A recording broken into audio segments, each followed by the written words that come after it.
Hello everyone, আজকে আমি একটা হেয়ার দেখাচ্ছি। দেখো হেয়ারটার কি অবস্থা। ও একটা ট্রিটমেন্ট করিয়েছিল, মানে ওর কার্লস ছিল হেয়ারটা, তো সোজা করার জন্য ওকে যা বলা হয়েছিল 1 মাসের জন্য ট্রিটমেন্টটা।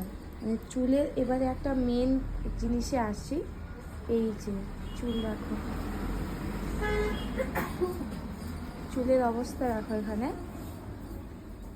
নেই, মানে জিনিসটা উঠে উঠে চলে গেছে।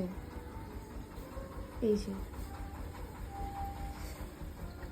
ওদের চুলের অবস্থাটা কি পরিমাণে ড্যামেজ হয়েছে বা খারাপ হয়েছে, আর কিছু থাকবেই না চুলটা, এমন অবস্থা। আমি বারবার বলি যেখানে সেখানে কাজ করো না।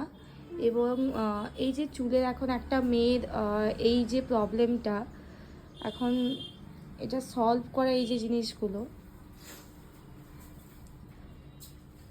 একটা চুলের এরকম অবস্থা হলে সেটা আবার কবে রিপেয়ার হবে হবে যাই হোক, আমি ওর একটা ট্রিটমেন্ট করাবো। যদি চুলটা বাঁচাতে পারি, মানে চুলটা এরকম টানলেই গলে পড়ে যাচ্ছে, ব্যাপারটা এরকম হয়ে গেছে। কি অবস্থা হয়েছে।